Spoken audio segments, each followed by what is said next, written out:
그 말은 공포에 사서 탐욕에 팔아라는 뜻과 같습니다. 모든 문제는 결국 풀리기 마련입니다. 시장 타이밍을 잡는 것은 의미가 없지만 대폭락 이럴 때는 확실히 매수 타이밍이라는 것이 또 저자의 말입니다. 자, 그리고 이제 마지막 네 번째입니다. 주식 투자의 5가지 법칙. 여기서 법칙이라고 책에는 나와 있는데요. 제가 보기에는 법칙보다는 속성으로 보는 게 맞을 것 같습니다. 주식 투자의 5가지 속성.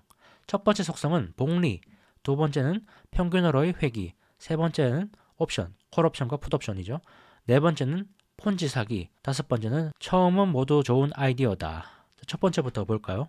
첫 번째, 복리 효과. 이 복리 효과 같은 거는 많은 투자자들이 계속적으로 얘기를 하는 거죠. 복리 효과를 극대화해야 된다. 복리 효과가 중요하다. 이렇게 얘기를 하죠. 20살이 됐을 때부터 매달 $100씩 주식에 투자했다면 매년 10%씩 복리로 증가했다 해도 65세에 백만장자가 됐을 거라고 책에 나옵니다. 그리고 이 10%라는 것은 주식시장이 생긴 일의 연평균 수익률입니다. 그러니까 지수에 투자를 해서 이런 식으로 복리로 불려나갔다면 별 행동을 하지 않았어도 은퇴할 때쯤에는 백만장자가 됐을 거라는 거죠. 이 복리 효과를 하기 위해서는 이 시드머니, 투자금을 깨트리면 안 됩니다. 내가 $100를 벌었다고 해서 그 $100를 찾아서 사용하면 안 된다는 거죠. $100를 재투자해서 다시 그 $200의 수익률이 10%가 붙게, 그리고 다음에는 $220에 다시 10%의 수익률이 붙게, 이런 식으로 스노우볼을 굴려야지 복리 효과가 극대화되죠. 이 복리 효과가 주식 투자의 첫 번째 속성입니다. 그리고 두 번째는 평균으로 회귀하는 속성이 있다는 겁니다. 모든 것은 주가라든지 경제라든지 모든 것은 다 평균으로 수렴을 합니다. 제가 본문을 한번 보죠. 만약 주식시장이 지금까지 볼 수 없었던 엄청난 상승률을 기록하고 모두들 이번에는 정말 다르다고 확신한다 하더라도 그것은 단지 평균으로 수렴하기 전 주가 왜곡이 더욱 심하게 진행되고 있음을 의미할 뿐이다. 주가의 왜곡이 끈질기게 이어지고 더욱 강화될수록 뒤따르는 충격은 더욱 매섭고 격렬해진다. 정작 문제는 그 조정이 언제 시작되느냐 하는 점이다. 지진을 예측하는 문제와 같다. 에너지는 결국 분출될 것인데 아무도 그게 언제인지 예측하지 못한다. 평균으로 회귀 같은 이런 속성도 하워드 막스라든지 존 보글이 강조를 했던 내용이죠. 코스톨라니도 얘기를 했었고요. 막스는 이 주식시장의 움직임을 시계추에 비교를 했습니다. 주식시장은 이렇게 움직인다는 거죠. 시장이. 이쪽을 강세장이라고 해보고 이쪽을 약세장이라고 해보겠습니다. 주식시장이 강세장으로 이렇게 계속 이렇게 움직인다면, 이쪽 방향으로 계속 간다면 끝이 없이 가는 것 같죠. 하지만 주가의 왜곡이 끈질기게 이어지고 더욱 강화될수록, 이쪽으로 더욱 심하게 갈수록, 더 많이 갈수록 뒤따르는 충격은 매섭고 격렬해진다. 막스는 이렇게 얘기했습니다. 이쪽으로 움직이는 힘, 그 자체가 반대쪽으로 움직이는 힘을 축적하고 있는 기간이라고 얘기를 했었죠. 이쪽으로 가다가 어느 순간 더 이상 갈 수 없음을 느끼면은 반대쪽으로 돌아갑니다. 이 강세장이 길수록 약세장도 깁니다. 강세장이 강할수록 약세장도 강하다는 의미죠. 결국 평균으로 수렴을 한다는 의미입니다. 정작 문제는 언제 여기 끝에 도달하느냐 하는 문제죠. 저자는 지진을 예측하는 문제와 같다고 얘기를 합니다. 지각판이 부딪히면서 언젠가는 이 에너지가 분출이 될 것인데 그 분출이 어떤 트리거로 인해서 언제 이루어질지는 아무도 정확히 예측하기가 어렵다는 말입니다. 그러면 어떻게 해야 될까요? 이 미국 사람들이 지진을 대비하는 것과 비슷하게 하면 됩니다. 지진이 언제 일어날지는 모르지만 대비를 해놓는 거죠. 방공호를 만든다든지 이런 식으로 미리 대비를 해놓는 겁니다. 버핏은 이렇게 얘기를 했었죠. 홍수를 예측하는 것은 중요하지 않지만 방주를 만드는 일은 중요하다.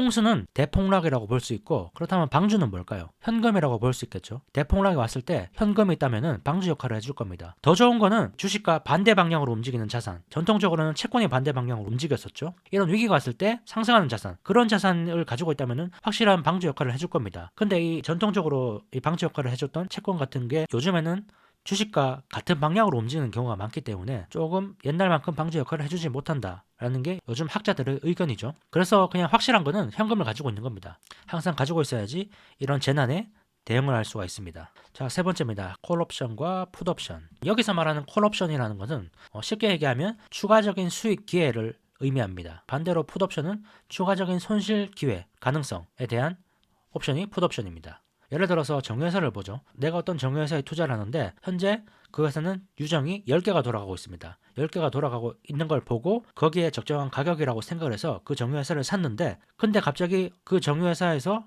11번째 유정을 발견한 겁니다. 그럼 이 11번째에서 나오는 현금은 콜옵션이죠. 추가적인 수익 기회입니다. 이런 회사들을, 항상 콜옵션을 가지고 있는 회사들을 투자를 하는 게 좋겠죠.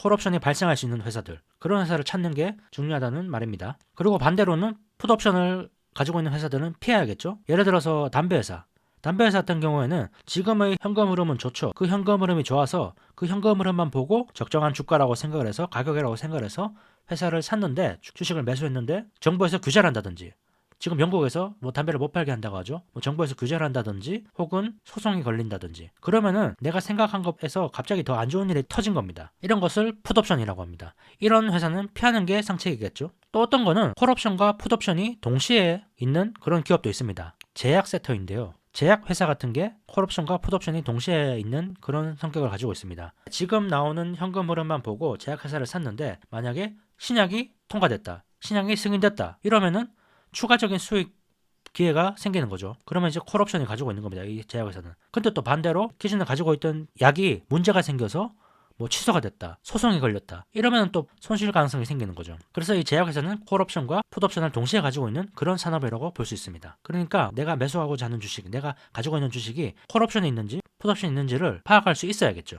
자, 네 번째는 폰지 사기에 대한 내용입니다. 저자는 주식시장도 결국 폰지 사기라고 얘기를 하고 있는데요. 폰지 사기라는 게 뒤에 투자한 사람의 돈으로 선발 투자자의 수익을 챙겨주는 방식. 대표적으로 연금 같은 게 폰지라고 볼 수도 있죠. 저자는 또 부동산도 대표적인 폰지 시장이라고 얘기를 하고 있습니다. 이 주식시장이 항상은 아니지만 폰지의 성격을 보일 때가 있다는 거죠. 대표적으로 1980년대 일본 주식시장이 폰지 사기였다고 합니다. 이 펀더멘털이나 기업 가치와는 관계없이 투자자가 계속 들어오기 때문에 돈이 계속 시장으로 유입되기 때문에 올라간 주가 상승. 이것은 폰지 사기라는 거죠. 기업 내재 가치와는 상관없이 돈이 많기 때문에 주가는 올라갔고 그런 주가는 뒤에 더 많은 돈이 들어와야지만 유지가 가능하죠. 우리는 결국 그런 상황인지 아닌지를 잘 파악을 해서 피해야겠죠. 자, 다섯 번째 마지막입니다. 처음은 모두 좋은 아이디어였다. 훌륭한 기술로 시작한 주식의 상승이라도 결국에는 탐욕으로 인해 거품이 형성된다. 예를 들어서 대표적으로 닷컴 버블 같은 거를 생각해보면 쉬울 것 같은데요. 인터넷 기술, 인터넷 혁명, 이 인터넷이 분명히 세상을 바꿨습니다. 바꿨지만은 거기서 많은 거품이 형성된 것도 사실이죠. 처음에는 인터넷 혁명을 보고 투자한 사람들이 있었을 겁니다. 그런 사람들이 모여서 기술이 좋다, 기술이 세상을 바꿀 거다. 그 기술을 알아본 사람들이 몰려들어서 주식이 상승이 이루어지기 시작했지만 어느 순간 이 기술이 아니라 그냥 주가가 상승하는 것만 보고 시장에 진입한 사람들이 들어오면서 기술과는 상관없이 가파르게 더 올라간 거죠. 그러다가 결국 시장이 붕괴하게 되는 겁니다. 책의 본문을 한번 볼까요? 파티가 계속 연장되면서 지금 무슨 일이 벌어지고 있는지 정확히 이해하지 못하는 사람들이 뛰어들어 기술주를 넘겨받았다. 이들은 단지 추세에 편승했을 뿐이다. 그러자 이들의 수요를 겨냥한 새로운 기업들이 우후죽순처럼 만들어졌다. 알다시피 증권업은 서비스 산업이 아니다. 증권업은 제조업이다. 사람들의 주식을 필요로 하면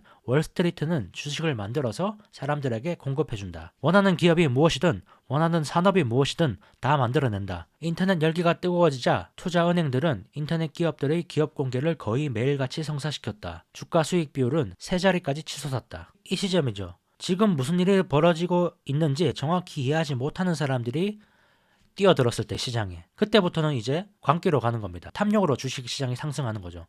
처음에는 인터넷 기술이 좋다라고 생각해서 사람들이 주식을 샀고 그래서 주식이 올랐지만 어느 순간부터는 인터넷 같은 거는 잘 모르겠고 그냥 주가가 오르기 때문에 산 사람들이 그 기술주를 샀다는 겁니다. 그들은 단지 추세에 편승했을 뿐이죠. 그리고 이럴 때 이 증권업은 이 말이 아주 주옥 같은 말이라고 생각이 드는데요. 증권업은 서비스 산업이 아니라 제조업이라는 거죠. 이 증권업은 주식을 계속 찍어낼 능력이 있습니다. 그냥 별로 유망하지 않는 기업에 스토리를 붙여서 상장시킬 능력이 있는 사람들이 바로 증권업 사람들입니다. 이런 사람들이 계속 들어오기 때문에 증권업은 계속 제조를 해서 이 사람들한테 팔려고 하는 거죠. 그리고 아시다시피 주식도 결국 수요와 공급으로 주가가 형성이 되죠. 기술주를 원하는 사람들이 많이 몰려들어서 주식에 대한 수요가 많아서 주가가 올랐었죠. 근데 여기에다가 증권업이 엄청나게 주식을 퍼붓기 시작하는 겁니다. 공급을 하는 거죠. 그러면은 수요가 계속 버틸까요? 못 버티죠. 여기는 사실 무한입니다. 유상증자 이런 걸로 계속 주식을 공급할 수가 있습니다. 그래서 우리가 반드시 기억해야 할 사실은 그겁니다. 너무 과도해서는 안 된다는 점이죠. 네덜란드의 튤립 버블, 하드디스크, 인터넷 이런 것도 다 처음에는 좋은 아이디어였습니다. 근데 너무 과도했다는 게 문제라는 거죠. 너무 과도했던 게. 그러니까 이 속성을 알아야 된다는 거죠. 우리는 결국. 네, 이렇게 모든 내용을 봤습니다. 5가지 법칙 다 봤습니다. 자, 이렇게 책이 마무리가 됐는데요. 이 책의 내용이 이 랄프 웬저라는 사람의 전반적인 주식 철학 같은 거를 다 집어넣어놓은 그런 느낌이 있어가지고 너무 좀 광범위하다 이런 생각도 드는데 이 책만의 특징이라고 하면은 이게 되겠죠. 개별 종목에 투자하고자 하는 사람, 작지만 강한 기업을 찾는 방법, 이 제목처럼 그런 게 되겠죠. 이 웬저가 말하는 작지만 강한 기업, 핵심은 바로 이겁니다. 내가 늘 찾고자 하는 투자 대상은 사업 내용을 이해할 수 있으며 해당 분야에서 독보적인 지위를 차지하고 있는 작지만 강한 기업이다. 따라서 대개 한두 가지의 사업에만 전념한다. 또한 창조적 기업가 정신을 가진 경영진과 강력한 대차 대조표를 좋아한다. 그러나 나는 리스크가 큰 신생기업이나 이제 막 적자를 면하는 기업에는 투자를 하지 않는다. 마지막으로 나는 아직 별로 알려지지 않아서 주가가 매우 싼 주식을 좋아한다. 이게 책의 핵심 내용이라고 할 수 있겠습니다. 그리고 여기서 트렌드, 이전에 말한 트렌드 같은 게 핵심 내용이라고 볼 수 있겠습니다. 이런 투자를 하고자 하는 사람들에게는 추천할 만한 책입니다. 그런데 이것 말고 다른 내용에 대해서는 뭐 폭락이라든지 사이클, 가치주, 뭐 성장주 이런 내용에 있어서는 잘 다룬 책들이 너무 많아서 이 책을 강력히 추천하기는 어려울 것 같습니다. 추가적으로 읽을 수는 있지만은 한 권만 읽어야 된다면 이 책은 아니라는 거죠. 예를 들어서 복리에 대한 내용을 알고 싶은 사람 같은 경우에는 버핏의 책, 뭐 워렌 버핏 바이블이라든지 돈의 심리학 이런 책을 추천할 것 같고요. 평균으로 회귀, 여기에 대한 내용을 알고 싶은 사람들에게는 하워드 막스의 투자와 마켓 사이클 법칙이라든지 존 보글의 모든 주식에 투자하라, 이런 책들이 더 좋습니다. 그리고 또 뭐 폰지 사기라든지 이런 내용도 차라리 무슨 금융위기의 역사라든지 이런 책들이 있기 때문에 이 책은 전반적인 내용을 다루는 것이지 아주 깊게 파고드는 내용은 개인적으로는 아닌 것 같다, 뭐 이런 느낌이 조금 들었습니다. 가치주 성장주 이런 내용도 피터 렌치가 쓴 전설로 떠난 월가의 영웅, 이 책을 보는 게 오히려 낫다라는 생각이 드네요. 그리고 또 책에는 펀드 매니저에 대한 내용이 아주 길게 한 챕터 이상을 할당을 해서 다루고 있었는데요. 이 저자는 개인의 한 95%는 펀드에 투자하는 게 적합하다고 얘기를 하고 있습니다. 그러면서 펀드 매니저들을 극찬을 하죠.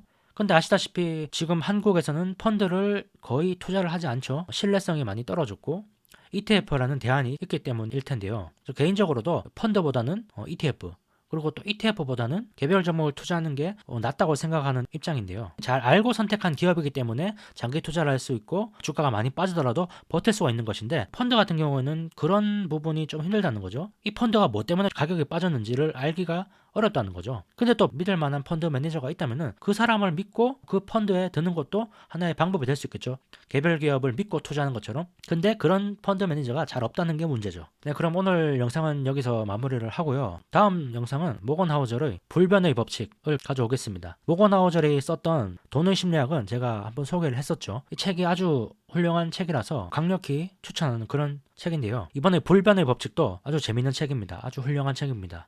다시 한번 느끼지만 이 모건 하우저라는 이 저자가 아주 글을 재밌게 잘 쓰는 능력이 있는 그런 작가입니다. 그러면 저는 다음 영상에서 불변의 법칙이라는 책으로 돌아오겠습니다. 감사합니다.